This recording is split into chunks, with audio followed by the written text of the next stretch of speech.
स्वागत है आपका द वेलफेयर स्टेट के यूट्यूब चैनल पर। मैं हूं आपकी होस्ट जागरूक। आज हम हैं मेराकी थिएटर में।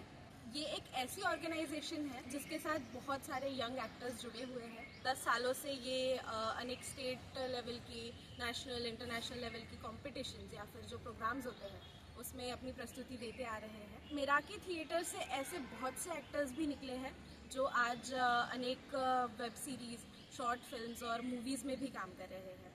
तो ये बहुत एक गर्व की बात है एक नागपुर के थिएटर ग्रुप के लिए। मेराकी थिएटर के द्वारा एक्टिंग वर्कशॉप्स का भी आयोजन होता है जिसमें एनएसडी के जो एलुमनाइज होते हैं वो इसका संचालन करते हैं और बहुत सारे यंग एक्टर्स को ये वहाँ पर एक्टिंग की जो है वर्कशॉप्स उनको देते हैं। आज हमारे साथ है रुपेश पवार सर और मंगल सानप मैम, जो कि रुपेश पवार सर जो है एक अनुभवी थिएटर कलाकार है जिनके पास 2 दशकों से ज़्यादा का अनुभव है और राष्ट्रभाषा इस परिवार के साथ 20 सालों से ये काम कर रहे हैं। इसमें उन्होंने 53 नाटकों का डायरेक्शन किया है। 32 कहानियाँ इन्होंने रूपांतरित की है और 5 जो कहानियाँ हैं, नाटक है, इन्होंने लिखे हैं। मंगल सानप मैम जो है जो मेराकी थिएटर ग्रुप की प्रेसिडेंट भी है और दिल्ली के नेशनल स्कूल ऑफ ड्रामा से ये पढ़ी हुई है और इनका जो काम है एक अभिनेत्री और एक निर्देशिका के रूप में ये काम कर रही है और उसमें 14 साल इनको हो चुके हैं। 3 साल से ये एक ऐसा इनिशिएटिव यहाँ पर कर रहे हैं मेराकी थिएटर में जिसमें स्कूल के बच्चों को ये लेकर इसमें वर्कशॉप्स कर रहे हैं और उनके साथ थिएटर उनको पढ़ा रहे हैं। तो ये एक बहुत ही एक अच्छा इनिशिएटिव है, उसके बारे में ही आज हम इनसे बात करने वाले हैं यहाँ पर। चलिए जानते हैं हम आज शालेय रंगमंच के बारे में और मेराकी थिएटर के सर और मैम के बारे में। तो सर, मैम आप दोनों भी आंसर कर सकते हैं इस क्वेश्चन को।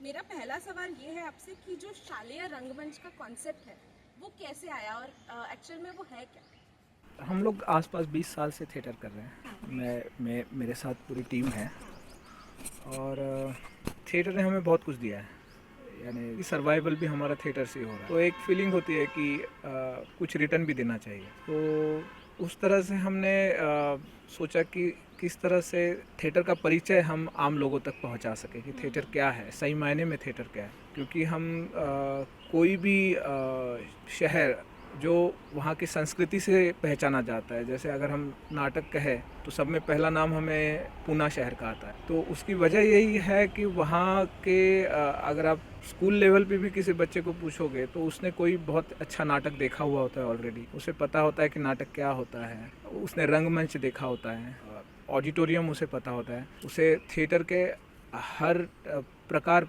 उसे पता होता है। तो वो संस्कार उसे बचपन से ही मिलते हैं और वो चॉइस भी उसके पास बचपन से ही होती है। मैं या फिर मेरे ग्रुप में जो भी लड़के आते हैं उनको थिएटर का इंट्रोडक्शन ही 20, 21, 22 साल के बाद होता है। हम बड़ों का वर्कशॉप तो काफ़ी सालों से ले रहे थे, लेकिन उसमें समझ में आया कि ये लोग जो आ रहे हैं तो ये इम्प्रेशन लेके आ रहे हैं फिल्मों का, क्योंकि इन्होंने बचपन में फिल्में ही देखे, नाटक देखे ही नहीं है, तो नाटक क्या है पता नहीं है। तो ये एक गलत रीज़न से थिएटर वर्कशॉप कर रहा है कि भाई यहाँ से हम लोग फिर फिल्मों में जाएंगे, यहाँ आए। तो इस विचार से हमने सोचा कि स्कूल लेवल पे हम लोग थिएटर को कैसे पहुँचा सकते हैं, उस पर हमने सोचना शुरू किया। फिर हमें थोड़ा बहुत हमने एजुकेशन को भी उसमें समझने की कोशिश, क्योंकि हमारा बच्चों के साथ थिएटर करने का अनुभव भी नहीं है और ट्रेनिंग भी नहीं है हमारी। तो हमने स्कूल एजुकेशन को समझने की कोशिश की। तो उसमें एक बात जो हमारे ध्यान में आई है कि बच्चों को थिएटर कैसे हेल्प कर सकता है। थिएटर का प्लस है कि थिएटर एक अनुभव देता है और हमारा जितना भी एजुकेशन सिस्टम है वहाँ पे अनुभव से बहुत आसपास नहीं सिखाया जाता है। वो पूरा किताबों से रट्टा लो और उसे लिख दो, इतना ही है। जबकि अगर बच्चे खुद एक्सपीरियंस लेते हैं, अनुभव लेते हैं और फिर वो उस चीज़ को करते हैं, लिखते हैं, तो वो अनुभव शेयर करना हो गया। इस तरह से हमने सोचा कि बच्चों के एजुकेशन में भी थिएटर हमें हेल्प कर सकता है। हम थिएटर के माध्यम से उन्हें अनुभव दे सकते हैं, एक्सपीरियंस दे सकते हैं। हो सकता है कि उनकी जो किताबें हैं उनकी ही कोई चैप्टर हम लोग थिएटर के रूप में, नाटक के रूप में प्रस्तुत करें, जो बच्चे देखें तो वो लाइव एक्सपीरियंस लेंगे। बढ़ के सिर्फ पढ़ के एक्सपीरियंस लेने की जगह वो देख के एक्सपीरियंस ले पाएंगे।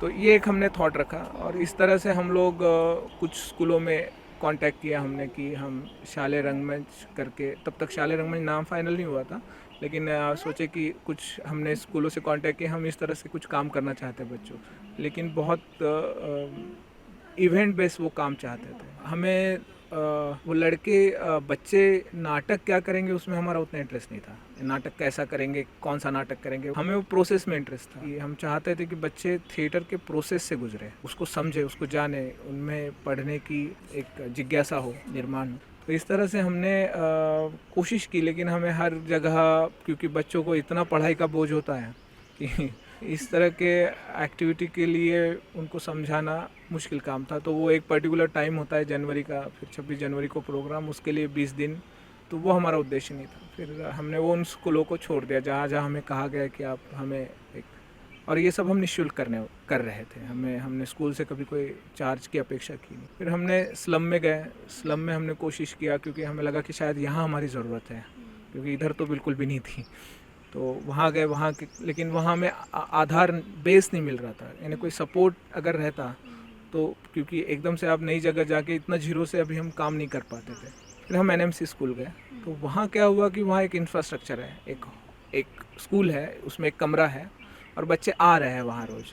तो हमें कुछ स्कूलों से सपोर्ट मिला। फिर उन्होंने बोले कि आपको थोड़ा शिक्षण अधिकारी से बात करना पड़ेगा। हमने शिक्षण अधिकारी से बात करके हमें एक लेटर मिल गया। हमने उन्हें कहा कि हमें निःशुल्क कर रहे हैं, हमें बिल्कुल कोई अपेक्षा नहीं है कि ना हमें बच्चों से ना स्कूल से कोई अपेक्षा है, बस हम आके वहाँ पे कंट्रीब्यूट करना चाहते हैं अपने तरफ से, हमारा थिएटर कंट्रीब्यूट करना चाहते हैं। इस तरह से हम स्कूल तक पहुँचे और वहाँ जाने पे हमें कुछ और समस्या जान पड़ी कि क्यों वो बच्चों के लिए थिएटर बहुत ज़रूरी है।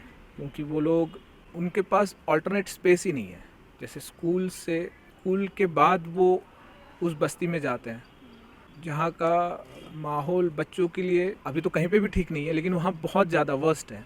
उनके पास ऑप्शन क्या बचता है, कहाँ खड़े रहने का ऑप्शन बचता है, ऐसी जगह बैठना जहाँ वो बच्चे नहीं होना चाहिए, है ना, क्योंकि आसपास वही माहौल। हमें ये लगा कि थिएटर के माध्यम से हम उन्हें एक ऑल्टरनेट स्पेस दे रहे हैं कि भाई आपकी स्कूल ख़त्म हुई, आप शाम का समय ऐसे बिताइए कि आप बैठे कहीं और कोई नाटक की तैयारी कर रहे हैं। तो इस तरह से हमारा एनएमसी के स्कूलों के साथ एक अलग रिश्ता बना और करीब 2-3 साल हो गए हम लोग नॉन स्टॉप वो हर साल वो कर रहे हैं। अभी हम बहुत ज़्यादा पार्ट टाइम कर रहे हैं, लेकिन कोशिश रहेगी कि कैसे हम इसको पूरा करिकुलम की तरह उसको आगे ले जाए, कि साल भर थोड़ा थोड़ा हम उन्हें, क्योंकि ऐसा 1 महीना 2 महीना करके बात नहीं बन पाई। तो इस तरह से हम लोग यहाँ शालेय रंगमंच तक पहुँचे हैं।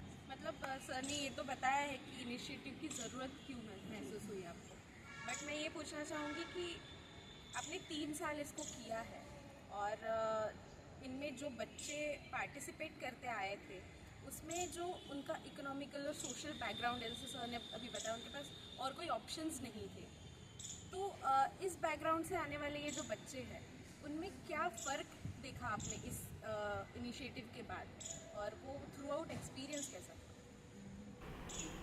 मतलब अभी जो हमको फ़र्क नज़र आ रहा है कि जब हम स्कूल में जाते हैं तो बच्चे बोलते हैं कि हमें नाटक करना है और वो बहुत उत्साही होता है, जबकि पहले ऐसा होता था कि हमको कभी कभी उनके घर भी जाके उनको लाना पड़ता था। और कुछ स्कूल में ऐसा हुआ है कि बच्चे स्कूल आना शुरू हुए हैं नाटक के कारण, क्योंकि जैसे एक हंसापुरी स्कूल है तो वहाँ पे सिर्फ 15-20 ही बच्चे हैं पूरे स्कूल में। तो अभी उन सर ने बताया कि नाटक के कारण कुछ बच्चे आ रहे हैं, तो जिनके साथ हमने किया है वो तो मतलब कि हमको करना ही करना है। और एक स्कूल में एक्टिविटी शुरू हो गई है सैटरडे को कि वो नाटक करेंगे, तो ये एक बदलाव है। और इसमें एक ऐड कर देता हूँ कि जो हमें टीचर की तरफ से जो रिस्पांस आया वो ये कि उनका पार्टिसिपेशन बढ़ा है। पहले यानी वही मंगल जो बोल रही वही बात, लेकिन वो जो निराशा थी ना, एक निराशा आ जाती है हमें कि एक मन में आता है कि कुछ हो ही नहीं सकता है, किसी भी बात में कुछ नहीं हो सकता है। तो उन लोगों का जो जैसे मैं अगर उन्हें कह दूं कि हमें ये करना है, तो पहले एक उदासीनता होती थी, अच्छा क्यों करना है क्या, उसके जगह आप ऐसे हाँ सर बताइए क्या करना है ना। तो ये हमें वो जो मुख्याध्यापक सर है उन्होंने बताई बात कि उन बच्चों ने खुद से पूरा गलत किया होगा उन्होंने, मुझे पता है, वो सर बोल रहे थे इनको कुछ आया नहीं, लेकिन उन बच्चों ने खुद से एक परफॉर्मेंस स्कूल में किया हमारे जाने के बाद। जो कि मुझे तो लगता है कि कभी कभी होता है ना कि हमारा कुछ काम करने की इच्छा ही नहीं होती, उसके पीछे कहीं ना कहीं हमारा साइकोलॉजिकल प्रॉब्लम होता है। हर जगह से बात सुननी पड़ती है कि तुम तो कर ही नहीं सकते हो, तुम्हारा है ना। और उनको तो ज़्यादा ही झेलना पड़ता है, हम तो भी थोड़ा ठीक है। नाटक के बाद मेरे ख्याल से हुआ ये होगा बच्चों के साथ कि जब नाटक परफॉर्म हुआ तो उसके बाद जो अप्रिसिएशन मिला, अरे तुमने इतना बड़ा डायलॉग कैसे याद कर लिया, या फिर तुमने, हालांकि उन्होंने याद नहीं किया, वो उन्होंने प्रोसेस में किया, उन्हें पता ही नहीं चला कि उन्हें याद कब हुआ, वो प्रोसेस में थे। तो वो सारा इसका नतीजा ये हुआ कि वो अप्रिसिएशन भी मिला और उन्होंने उस प्रोसेस को एंजॉय भी किया, तो उसका मज़ा उन्हें समझ में आया। तो अब हर बात में वो मज़ा ढूंढने लग गए कि अच्छा, पहले कैसा था कि वो श्योर थे कि कुछ होने वाला नहीं है, लेकिन अब वो है कि हाँ चलो ये भी करके देखते हैं, इसमें मज़ा आएगा, ये भी करके देखते हैं, इसमें मज़ा आएगा। तो उनका पार्टिसिपेशन हर चीज़ में बढ़ गया। तो ये जो उत्साह है, ये मेरे ख्याल से हमारा जो हम सब में बड़ा बदलाव उन बच्चों में देखते हैं कि उनमें एक होप आ गई है। हाँ, हर यानी हमारे साथ भी ऐसा होता है कि हम बहुत निराश हो जाते हैं और कुछ वो है ना, एक कुछ करने का मन ही नहीं है, तो उसका कोई रीज़न नहीं होता है, बस वो हमारा कुछ साइकोलॉजिकल प्रॉब्लम रहता है, किसी ने कुछ बोल दिया होता है ना। कोई बोल, जैसे मंगल मुझे अक्सर कहती है कि उसे गाना पसंद था, उसे किसी ने कह दिया बचपन में कि तुम कितना बुरा गाती हो, उसके बाद उसने अभी भी वो गाना गाने से हिचकिचाती है। Bad memories. बैड मेमोरीज, हाँ, ये एक बहुत ये पॉइंट, अब हम क्या है, हम ट्रॉमा जो बोलते हैं, एक- ट्रॉमा रिस्पॉन्स। अच्छा हाँ, ये भी अपन कर रहे हैं ना एक बात पे हम लोग इस पे मंगल बोलेगी कि मतलब हम लोग कोशिश कर रहे हैं कि बच्चों को अच्छा मेमोरी देने की। और अभी उनकी उम्र है कि उनको मेमोरीज तो ज़िंदगी भर मिलती है, लेकिन जो बचपन की मेमोरीज है वो कभी भुलाई नहीं जाती। तो आज हम जो भी कर रहे हैं तो हमारे मेमोरीज के कारण ही कर रहे हैं। अगर मेमोरीज बैड है तो थोड़ा हमारा नेगेटिव बिहेवियर ही होगा, और मेमोरीज अच्छी है तो तो हम वो भी एक कोशिश कर रहे हैं कि उनको। और नाटक तो अनुभव ही है, तो मुझे नहीं लगता कोई भी बच्चा, कोई भी इंसान जिसने पहला नाटक देखा हो कभी ज़िंदगी भर नहीं भूलता हो नाटक, क्योंकि सिर्फ वो नाटक नहीं है, तो नाटक के बियॉन्ड जो है वो जो थिएटर का माहौल होता है, एक साइलेंस होता है, फिर पर्दा गिरता है, म्यूज़िक है, लाइट है, वो सब शुश कर रहे हैं, वो जो माहौल है वो इतना अमेजिंग होता है कि मतलब मोस्टली लोगों तो वो तो बोलते हैं कि हमको फिर वो थिएटर में ही काम करते हैं, पर अगर नहीं भी किए तो भी वो उनको एक लाइफ टाइम एक्सपीरियंस वो देता है। हमें नहीं पता कि ये जो हम कर रहे हैं इसका आउटकम क्या है। अगर हम ये सब सोचेंगे तो ये नफ़ा तोटा सोच के क्या मतलब है, लेकिन प्रोसेस में जो बातें हमें समझ में आ रही है कि हमने उनको जो एक एक्सपीरियंस दे दिया है, वो एक्सपीरियंस शायद आज से 20 साल बाद उन्हें याद आएगा और वो स्ट्राइक करेगा। हाँ, वो स्ट्राइक करेगा, होप जगेगी कि हाँ यार, ये मेरे ज़िंदगी का अच्छा समय था। और वो हो भी रहा है, क्योंकि बच्चे उस एक्सपीरियंस, जब हम 1 साल बाद कभी जाते हैं उनसे मिलने, तो सर वो अपना वो एक्सपीरियंस शेयर करते हैं, उनको हर एक दिन का हर एक मोमेंट याद है। तो मेरे ख्याल से ओवरऑल हमको ये समझ में आया कि इस सब में ठीक है वो, और एक्टर बनाना हमारा एम भी नहीं है, बिल्कुल हमें उनको बिल्कुल एक्टर्स नहीं बनाना है। थिएटर से उनके एजुकेशन में, थिएटर के उनसे जीवन में क्या मदद होंगी, बस हमें इतना करना है, क्योंकि हमें पता है कि थिएटर से हमें क्या बदलाव मिला है, हमारे जीवन में क्या बदलाव है, हमारा आत्मविश्वास में क्या बदलाव है। तो वो उन्हें एक अच्छा एक्सपीरियंस उनको दे के छोड़ देना है, बाकी वो उनकी चॉइस है। मुझे लगता है कि इसमें बहुत ही बिहेवियरल भी एक चेंज आया होगा उनमें। जैसे थिएटर का जो होता है, हम खुद की तरफ बहुत ध्यान देने लगते हैं, खुद को बहुत देखने लगते हैं कि मैं कैसा दिख रहा हूँ। सेल्फ अवेयरनेस आती है। तो सेल्फ अवेयरनेस उनके अंदर आ गई होगी इसके बारे से लगता है। सेल्फ अवेयरनेस आती है, और मेरे ख्याल से वो चीज़ों को भी देखने लग जाते हैं। जो हम जैसे कोई जा रहा है, तो जैसे मैंने एक बार पढ़ा था कि 5 में से 1 आदमी होता है जो जिसका सेंसेस ज़्यादा वर्क करता है, तो वो थिएटर कर सकता है। उसको नेचुरली कुछ लोगों में नहीं वर्क करता, लेकिन थिएटर वो काम कर सकता है, आपके सेंसेस को वो एक्टिव कर सकता है। तो वो भी एक बढ़ जाता है कि हम आसपास देखते हैं कि यार हो क्या रहा है, नहीं तो अपन अपने शेल में जाते जा रहे हैं। वो नहीं, वो थोड़ा थिएटर उसके लिए बहुत हेल्प करता है।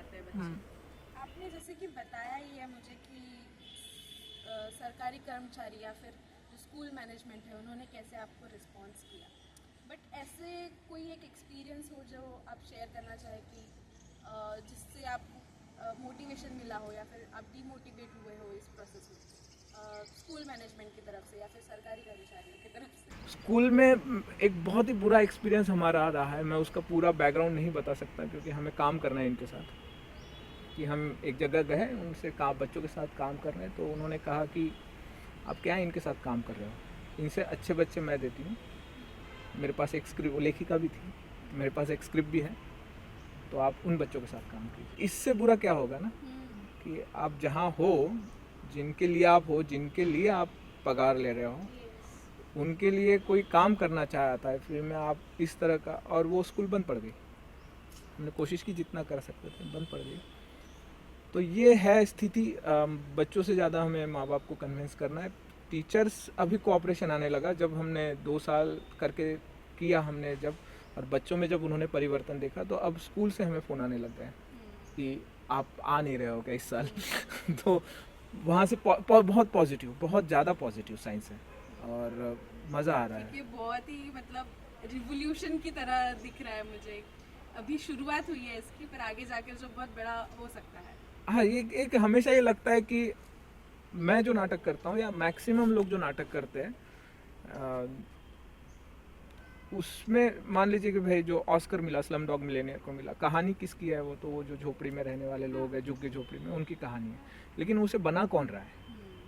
एक विदेशी आके बना रहा है।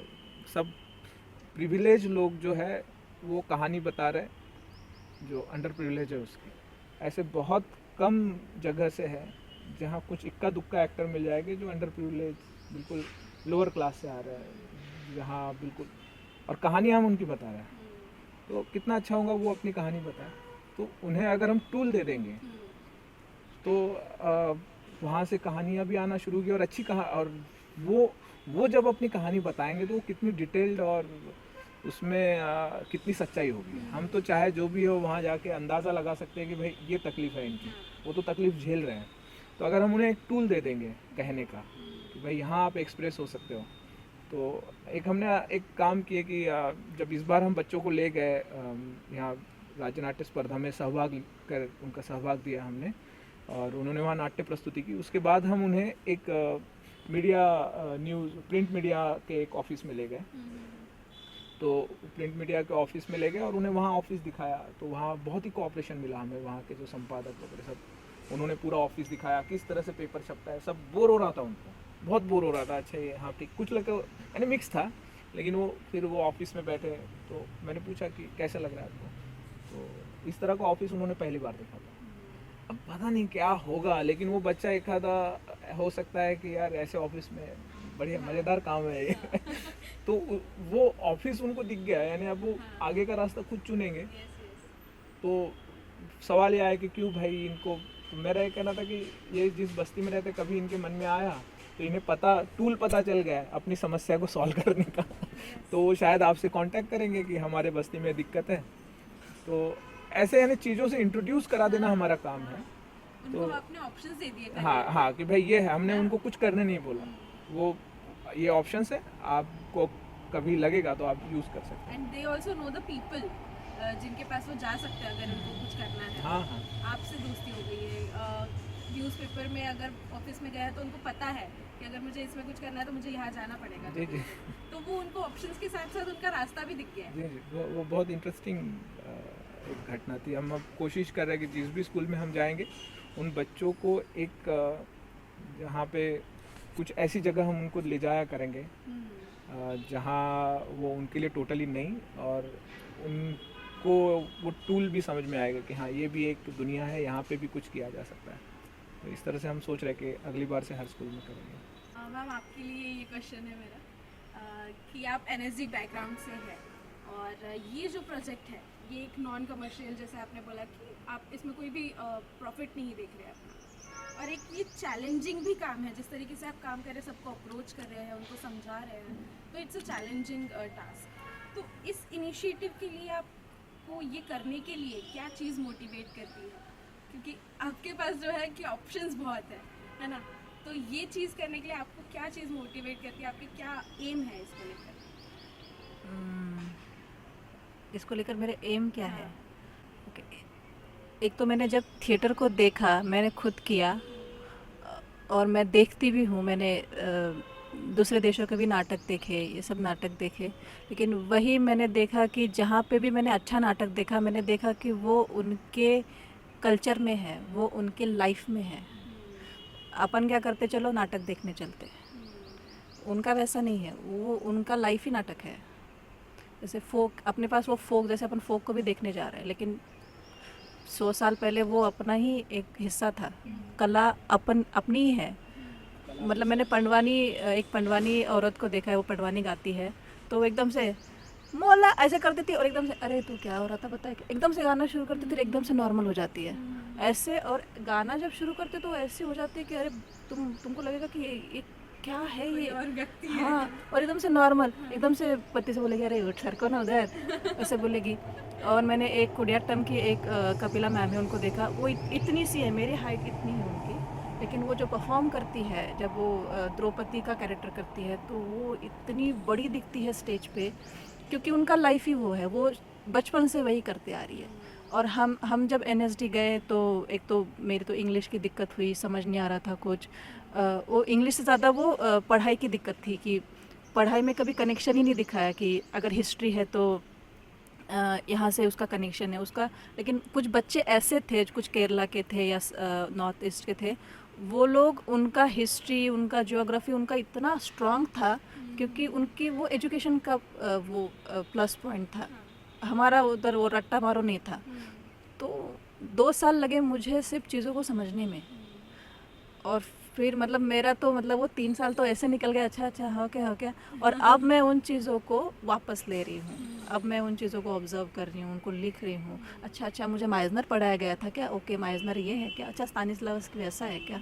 तो अब मैं, और जब मैं इन चीज़ों को कर रही हूँ तो जब मैं अकेले कर रही हूँ तो मैं अगर मुंबई जाती हूँ तो मेरे लिए ऐसा है कि मैं इस चीज़ों का यूज़ मैं सीरियल करने के लिए करूँ क्या, ये मैं सिर्फ एड्स के लिए, जिसमें मैं बोल रही हूँ कि देखो ये टाइड का पाउडर बहुत अच्छा है, तुम इसको ले लो, ये सब का यूज़ मैं कहाँ करूँ। तो वहाँ पे एक तो मैंने खुद को लिमिट कर दिया, मुझे जितना अच्छा लगता है मैं उतना काम करती हूँ, लेकिन क्योंकि वो मेरा पैशन भी है, मुझे अच्छा लगता है वो करना। और यहाँ पे मैं वो कोशिश कर रही हूँ कि मैं कैसे अपने एक तो खुद को ढूंढूं वहाँ पे कि और कैसे मैं बाकी लोगों को भी उसमें शामिल करूँ। लेकिन ये मैं समाज कार्य के लिए मैं हम लोग ये देखो हम लोग सोशल वर्क कर रहे हैं ऐसा नहीं है, क्योंकि हमने अभी गिरीश सर से भी बात की तो मुझे और थोड़ा मैं क्लियर हो गई कि जो लोग समाज कार्य करते हैं वो जीवन भर समाज कार्य ही करते रहते हैं। मतलब अभी अगर आप सोच सकते हैं नागपुर में कितनी सोशल वर्क की संस्थाएं होंगी, कितनी होंगी, 1000 से ज़्यादा होंगी। क्या कर रहे हैं वो लोग?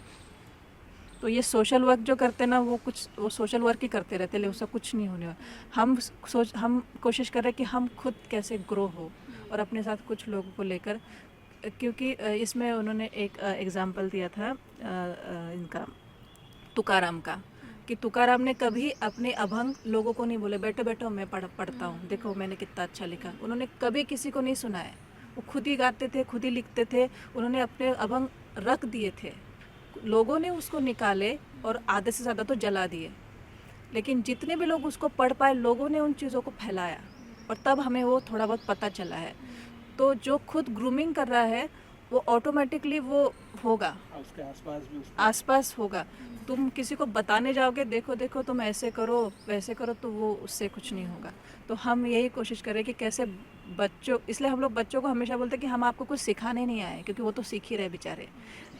हम बोलते हैं कि हम जो एक्सपीरियंस करें हमारे साथ वो एक्सपीरियंस लो, उसी की हम लोग कोशिश कर रहे हैं। और अगर मुझे कोई कमर्शियल काम भी मिलता है तो मैं इसी दृष्टिकोण को लेकर, और मुझे लगता है कि उस कमर्शियल काम में भी अगर कोई चीज़ है जिसमें कुछ तो भी सत्य बताया जा रहा है तो ही मैं उस चीज़ को एक्सेप्ट करती हूँ, नहीं तो उसको नहीं कर रही हूँ। तो ये हमारा काम चल रहा है। आप मतलब दोनों मुझे लग रहा है कि बहुत ही अलग तरीके से सोचते हैं और बहुत ही अलग तरीके से अपना जीवन जी रहे हैं। तो वो बहुत ही कमेंडेबल भी चीज़ है कि आप जो आपके मतलब प्रोजेक्ट्स आप कर रहे हैं और जो चीज़ें आप इनिशिएटिव्स आप ले रहे हैं, आपको एक्चुअली उसका मुझे लगता है उतना लग नहीं रहा है कि हम कुछ अलग कर रहे हैं, बट हमें जब हम देखते हैं पर वो अलग इसीलिए हो रहा है ना, क्योंकि वो अलग इसीलिए होता है ना कि बहुत सारे लोग नहीं कर रहे हैं। हाँ yes. तो पर ये हम लोग बहुत कॉमन काम कर रहे हैं, मुझे ऐसा लग रहा है, बहुत ही बेसिक है ये। एक हमारे बाबूजी हमेशा कहते हैं, यानी टोटली अलग एग्जाम्पल है, लेकिन कहते हैं कि एक आदमी है, वो कह रहा है कि मैं घूस नहीं लेता हूँ। तो इसमें अच्छी बात क्या है, घूस तो लेना भी नहीं चाहिए ना, यानी उसमें गर्व करने वाली क्या बात है। तो ये जो हम काम कर रहे हैं हाँ वही हो रहा है। यानी ठीक है, यानी ये करना ही चाहिए। या फिर अप्रिशिएट भी होते, वाह वाह तुम कितना अच्छा काम कर, लेकिन वही तो करना है ना। वही उसके यानी अरे हमें कुछ ऐसा ये नहीं हो रहा है उस पर सवाल होना चाहिए, हो रहा है पे तो कैसे कर, वो होना ही चाहिए, यानी कोई विषय ही नहीं है। अभी आगे क्या प्लान कर रहे हैं आप इस इनिशिएटिव को लेकर? हाँ, तो एक जब हम ये किए शालेय रंगमंच एनएमसी स्कूलों में, तो कई बच्चे हैं जो स्कूल आते ही नहीं हैं। हम सोच रहे हैं उन तक कैसे पहुँचे, तो फिर अभी स्लम थिएटर फेस्टिवल हम लोग प्लान कर रहे हैं अप्रैल में। ये थोड़ा इवेंट बेस्ड कार्यक्रम है, बट वो इसलिए भी है क्योंकि वो गिवन टाइम में ही इतना सब कुछ पॉसिबल हो पाएगा। शालेय रंगमंच जहाँ हमारा साल भर चलते रहेगा, हमने सोचा है कि साल में एक बार हम लोग एक फेस्टिवल की तरह करेंगे, जहाँ इन सब बच्चों को इकट्ठा करेंगे एक जगह पे, क्योंकि अब टुकड़े टुकड़े में काम हो रहा है। एक जगह सब लोग इकट्ठा होंगे, अच्छे अच्छे नाटक देखेंगे, अपनी अपनी प्रस्तुतियाँ देंगे, उनके लिए कुछ प्लेटफॉर्म्स रहेंगे, कुछ हम एक्सपर्टीज़ लोगों, हम तो हमारे लेवल पे कर ही रहे हैं, लेकिन कुछ एक्सपर्ट लोगों को हम लोग बुलाएंगे जो बच्चों के साथ इंटरेक्ट करेंगे, उन्हें कहानियाँ बताएंगे। तो एक ऐसा स्लम थिएटर फेस्टिवल हम लोग प्लान कर रहे हैं अप्रैल में। तो वो उसमें हम लोग ये करेंगे कि स्कूल के अलावा स्लम्स में जाके हम लोग 15-20 दिन का वर्कशॉप लेंगे, 20-25 दिन का, और वहाँ से स्कूल के बच्चों से कुछ छोटे मोटे उन्हें जो पसंद आए ऐसा कुछ परफॉर्मेंसेस तैयार करेंगे, और कुछ अच्छे परफॉर्मेंस पूरे देश से मंगवाएंगे, जिसमें बच्चों के लिए रहेंगे और एक तो भी परफॉर्मेंस पेरेंट्स के लिए रहेगा, डेडिकेटेड पेरेंट्स।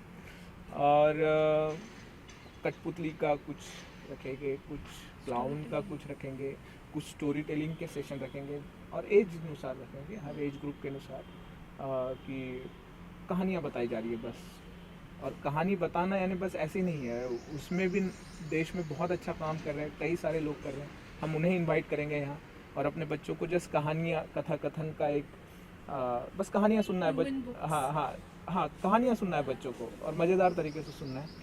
सोच रहे हैं कि बच्चों के लिए जो किताबें बन रही हैं पूरे देश में, अलग अलग जगह बन रही है, उन सब पब्लिकेशन से कांटेक्ट करके उनका सिर्फ बच्चों की किताबें, उनका एक प्रदर्शनी हो, खरीद भी सके, इस तरह का एक पूरा 2 दिन का फेस्टिवल मन में है। तो वो हम लोग अभी उस पर लगे हुए कि कैसे इस अप्रैल महीने में, इस वर्ष से ही हम शुरू करना चाहते हैं उसको, वो एक फेस्टिवल बच्चों के लिए करें। दूसरा ऐसा कि एक स्पेस हमें बनानी है।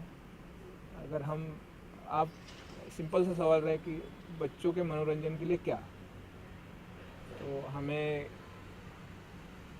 गार्डन, उसमें वो जो एक्सरसाइज करने की मशीनें हैं, या फिर वो चढ़ने उतर, यानी फिज़िकल एक्सरसाइजेज जो है, छोटा बच्चा कोई बोले कि यार मुझे कुछ फिक्शन, कुछ कहानियाँ पढ़नी है, ऐसी स्टोरीज, तो उसके लिए हम लोग कभी नहीं सोचते कि उसके लिए कोई लाइब्रेरी हो जहाँ पे वो बैठा है, कहीं से भी कोई भी किताब निकाला, पढ़ा, बोर रख दिया, चला गया। कभी हम नहीं सोचते कि कोई बजा रहा है, हाँ कोई बजा रहा है, उनके हिसाब से कुछ काम हो रहा है। एक स्पेस ऐसी नहीं है जो बच्चों को डेडिकेटेड हो, बच्चा वहाँ जाए और उसका बौद्धिक मनोरंजन वो है ना, वो क्या बोलते हैं उसको, मॉल में रहता ना, क्या है, हाँ वो खेल, लेकिन तो उसका जो उस तरह से हम लोग एक स्पेस का सोच रहे हैं कि एक स्पेस हो जहाँ बच्चों के लिए बौद्धिक मनोरंजन के लिए उनके पास सब कुछ हो, लाइब्रेरी हो, पेंटिंग का हो, एक स्पेस ऐसा हो, एक तो बात है बस। तो आज हमने बात की रुपेश सर से और मंगल मैम से, और बहुत ही ये एक मुझे लगता है कि इनिशिएटिव जो है बच्चों के लिए बहुत ही अच्छा एक्सपीरियंस उनको दे रहा है, और इनमें ज़रूर इनके बहुत सारे एफर्ट्स लग रहे हैं। तो ये आगे भी जो भी करेंगे दोनों, इनको बहुत सारा अच्छा सक्सेस मिले इसमें, और जो भी ये करना चाहे वो कर पाए हमेशा। उनकी हेल्थ भी हमेशा अच्छी रहे, ये मैं आशा करती हूँ, और जो हम ऐसे ही लोगों से आगे मिलते रहेंगे वीडियोस में। और यहाँ पे मैं ये इंटरव्यू कंक्लूड करती हूँ। आप हमारे हमारे वीडियोस पर कमेंट्स कीजिए। आपको अगर कुछ क्वेश्चंस हमसे पूछने हैं तो आप वो भी पूछ सकते हैं। और इस वीडियो को लाइक और शेयर करना ना भूलें। हमारे चैनल को सब्सक्राइब भी करें। Thank you so much.